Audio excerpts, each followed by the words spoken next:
Fala pessoal aqui do Pode Crer, hoje estamos com mais um episódio da nossa edição especial do Viagem no Tempo.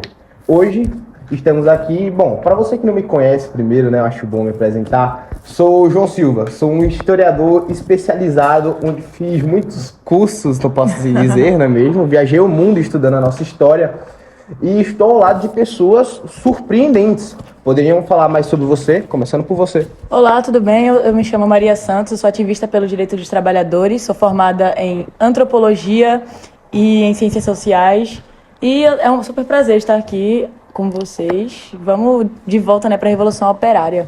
Interessante, uma pessoa extremamente estudada, hoje está aqui presente conosco, mas eu acho que melhor do que uma pessoa estudada, eu acho que você pode até dizer isso para mim, Maria, é uma pessoa da época para dizer como realmente aconteceram as coisas. Então hoje na nossa viagem do tempo, estamos aqui com... Ana Pereira, eu sou líder sindical da Revolução e da Revolução Operária. E esse é Pedro Álvares. Um operário muito engajado, não é mesmo, Pedro Álvares? muito trabalhador. Muito trabalhador. Muito prazer estar aqui com O vocês. homem guerreiro. Muito obrigado. Eu que agradeço. Cortando aqui. É bom que ela já tá pegando já o podcast pra ela, mas... Vamos lá, pessoal. Ó, hoje o nosso tempo está um pouco curto, então eu já vou ir vendo aqui algumas perguntas do chat, não é mesmo? E vamos lá. Você quer começar, Maria? Assim, acabou de chegar um aqui de Tarcísio do Acordeon, ó. Maravilhoso. Obrigadão, Tarcísio. R$10 para você que quer mandar agora um dinheirinho no nosso Pix para poder fazer um superchat. Joaquim Francisco 120@gmail.com. Com R$5 você já consegue fazer um superchat. Vamos lá, Tarcísio, ó. Como eram as condições de vida e trabalho antes do início da Revolução Operária no Brasil? Essa aqui foi para Pedro. A gente trabalhava demais. Era uma longa jornada de trabalho, salário baixo e nenhum direito. Nenhum direito. Verdade. Isso aí reflete muitas coisas que a gente vai ver mais pra frente, não é mesmo, Maria? Inclusive, até nos dias de hoje, né, que explica bastante as condições de trabalho atuais. Vamos lá. Verdade. Vamos lá. Teve mais uma pergunta aqui. Quais eram os maiores desafios enfrentados pelos operários em seu dia a dia? Para Maria. Ana. A gente tinha, como o Dan falou, a gente tinha uma grande quantidade de trabalho, muitas horas de trabalho, e isso deixava a gente muito cansado, além do nosso salário ser muito pouco, comparado com as horas que a gente trabalhava. E isso prejudicava também para a gente conseguir sustentar a nossa família, porque o nosso salário era muito pouco, e além de a gente ser tratado de forma inferiorizada, a gente era deixado de lado, entendeu? E, como o Dan falou, os nossos poucos salários que prejudicavam muito. Caraca, tem até, assim, nos meus estudos e tal, durante justamente esse contexto de Revolução Operária, as pessoas nas indústrias, principalmente os homens, né, trabalhavam, assim, coisa de mais de 18 horas, porque quando chegava meio-dia, os horários eram ajustados para mais cedo, para acharem que ainda tinha muito E além do frente. trabalho infantil, né? Porque a gente total. recebia muito pouco, a gente precisava sustentar nossa família e às vezes a gente tinha que colocar as crianças para trabalhar porque o salário era muito pouco. E justamente os pais que trabalhavam tanto não tinha mais tempo para trabalhar com outras coisas e botavam as crianças, né? Exatamente. Até como uma forma de autossustento mesmo que elas exatamente. tinham. Que é interessante porque, querendo ou não, nessa época a expectativa de vida não era a mais longa do mundo e desde cedo elas já estavam na esteira de trabalho, trabalhando. Exatamente. Isso até a gente vai ver no futuro que é uma das citações pelo qual aconteceu a revolta. Vamos lá, pessoal. Chegou mais um aqui, tá? Mateus e Cauã, e os anjos cantam o nosso amor. Vamos lá. Como as condições de habitação impactavam a qualidade de vida dos trabalhadores? Para a Ana. A gente, por ser muito pobre e não ganhar um dinheiro muito bom, muitas pessoas eles moravam em cortiços superlotados. E os cortiços não são famosos por ter uma higiene muito boa, o que prejudicava a saúde de muitos trabalhadores, que deixavam eles muito doentes e prejudicava o trabalho deles e o rendimento deles, porque, né, sem ter a saúde para trabalhar, sem dinheiro para cuidar da família. Então a gente era muito pobre e a gente não tinha uma condição de vida muito boa. Tem até um livro que retrata sobre isso, né? Fala um pouco, que é até mesmo o nome é O Cortiço, Sim, de Aloysio de Azevedo. de Aloysio de Azevedo, que também trata do realismo, não é mesmo? Sim, é contextualizado no realismo, que realmente falava da A mazela, realidade, da sociedade, como as pessoas viviam. E, cara, era absurdo a falta de higiene, assim, lá dentro. Tanto de lotação, assim, de pessoas dentro de um espaço tão pequeno que, enfim, Surreal, tudo isso ao mesmo tempo. Interessante, são tratados em vários livros que a gente até pode ver depois. Vamos lá, quer continuar, Maria? Mais uma perguntinha aqui, ó. Essa aqui é pra Pedro. Como o movimento operário se organizava para lutar por melhores condições de trabalho? A gente se organizava em sindicatos e grupos de trabalhadores em reuniões secretas. Maravilhoso. Até mesmo estamos com uma das líderes de um dos sindicatos, não é mesmo? Uma das famosas. Vamos lá, para a próxima pergunta.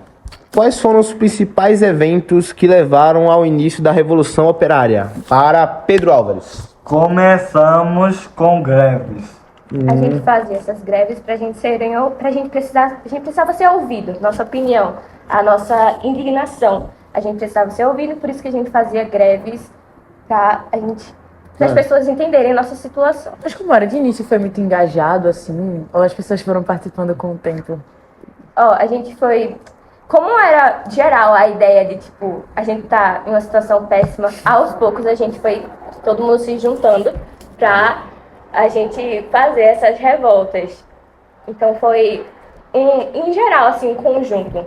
Uma ideia parecida. Foi algo crescente, podemos Isso, assim se dizer, né? entendi. Porque realmente, como se tratava de uma coisa da época, muitas pessoas se identificavam com aquilo. E iam lá. Exatamente, porque a gente Muita gente passava por aquilo, né? Então, era uma grande quantidade, até porque Entendi. nem todo mundo é da elite. Era muito ferrapado por metro quadrado, né? Vamos lá. A gente parou. Cadê? Qual que é a próxima pergunta? Superchat.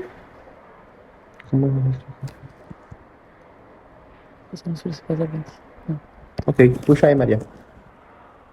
Olha aqui, o superchat, ó, R$5 no Pix desse queridão. Muito obrigada. Vamos Valeu, lá. garoto. Olha só, como as mobilizações e greves eram planejadas e realizadas naquela época? Conta aí, Ana, pra gente. A gente, como era muito, tipo, a gente tinha que ter muito cuidado, porque a gente precisava do trabalho, querendo ou não.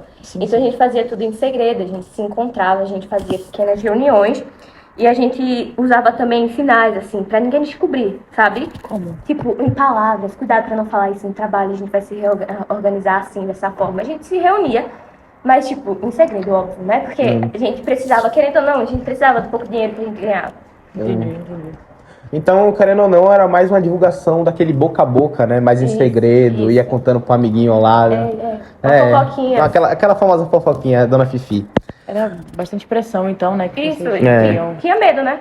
É porque, querendo ou não, todas essas greves, esses sindicatos que tinham, eram coisas, querendo ou não, em segredo mesmo. Sigilosas, né? Sigilosas. E qual era o papel das lideranças sindicais, como você, Ana Pereira, na condenação do movimento operário? Conta aí pra gente. A gente liderava, né? É. A gente, tipo, escutava as pessoas, o que elas queriam, e a gente falava as palavras dela, o que a gente queria fazer. A gente representava elas. Não. Meio que o que a Ana quis dizer é que muitas dessas pessoas nem sequer tinham a coragem, porque Isso. necessitavam daquele dinheiro. Era- Então, o papel da líder era muito mais dela ouvir as reclamações no total e espalhar aquilo, ser real a voz, o poder daquilo. E eu estou muito feliz por estar hoje com a líder sindical. Obrigada. Estamos Eu juntos, que agradeço. É um grande prazer aqui estar com vocês É. dois, inclusive. Vamos lá, para a próxima. Puxa aí, Maria. Vamos lá. Quais eram as principais reivindicações dos operários durante a Revolução Operária? Conta aí, Ana. Eu acho que a principal também era a redução do nosso tempo de trabalho, porque a gente trabalhava muito, e o aumento dos nossos salários, porque a gente estava muito cansado. Então era, tipo, melhores condições de trabalho, de direitos humanos em si, de a gente poder ter o nosso descanso e o nosso salário de uma melhor forma, um salário maior. Essas eram as nossas principais queixas, porque a gente era, tipo... Desleixado, era jovem deixado de A lado. gente era deixado do lado, a gente Esquecido. era esquecido. E a gente queria os nossos direitos como pessoas e como trabalhadores. Entendi. Caraca. Interessante. A gente, querendo ou não, vê o crescimento dessa revolta, não é mesmo? É absurdo que você pensa que isso é tão distante da nossa realidade atual, mas é incrível como isso está tão presente Presente. ainda em tantas culturas atuais, né? Tantos países. Verdade. Inclusive, Trabalho escravo. principalmente na China, né? Que a gente vê Taiwan. essas grandes empresas de hoje em dia, A Shein, China, né? a China. Shopee. Isso aqui é. AliExpress. É, mas a verdade. China, né, com esses iPhones de hoje em dia. Verdade. Muitas das peças, até mesmo automotivas, são produzidas dentro dessas, principalmente ilhas, né, que possuem essas fábricas, onde muitas das vezes as crianças têm que trabalhar, pessoas muito novas nem têm a opção de estudar e já têm que trabalhar para o seu autossustento. Agora, isso é algo que a gente tem que ter muito cuidado, sabe? Culpar, assim, essa radicalização também, porque tudo hoje em dia está conectado. Quando a gente vai fabricar algum produto, você pensa, mas a empresa é estadunidense. Mas quem foi que fez aquela peça ali? Não foi a China? Então, tá tudo interligado hoje em dia. E assim... É porque, querendo ou não, muitas dessas empresas elas fazem essa manobra para poder diminuir o custo de produção. Exato. Onde muitas vezes você vê uma empresa como a Nike, onde ela produz em lugares tipo Taiwan. Porque lá é mais barato de ser produzido e fica até mais perto dos seus produtos básicos. Sim. Mas vamos lá, para a próxima pergunta. Superchat aqui legal, hein? Marília Mendonça. Como a solidariedade entre os trabalhadores fortaleceu o movimento? Para Pedro Álvares. Nós enfrentamos juntos as dificuldades. É aquele velho ditado: a união fez nossa força. Boa! Coisa ótima. Verdade. Diante de todas as greves e tantos sindicatos que a gente teve, vocês conseguiram se unir, não foi mesmo, Pedro? Foi. Exatamente. Vamos lá. Para a próxima pergunta. Como as transformações econômicas e sociais da época influenciaram o surgimento da Revolução Operária? Para Ana. A gente estava vivendo uma época de industrialização, então as pessoas continuavam enriquecendo com o nosso trabalho e com o uso da nossa mão de obra. E às vezes a gente era substituído por algumas coisas, tipo, a gente tinha medo, a gente queria realmente ser ouvido, entendeu? Então a situação da época era tipo, várias pessoas enriquecendo cada vez mais com o nosso trabalho e a gente não era... Quem era rico Visto. ficava mais rico, quem era pobre ficava mais pobre. Pobre. Uma sobe debaixo dessa, entendeu? Vamos lá, pessoal. Aparentemente já tá dando o nosso horário, hein? Vamos fazer uma pequena pausa aqui e voltamos em breve. Pessoal, voltamos aqui para o nosso podcast, mas infelizmente a gente já percebeu que o nosso horário já passou. Infelizmente a gente tem um tempo limite. Como essa nossa edição de viagem espacial, a gente só tem um tempo curto dentro dessa dobra, onde a gente já tem que devolver já, tanto a Ana quanto o Pedro pro tempo deles. Então, se despeçam, pessoal.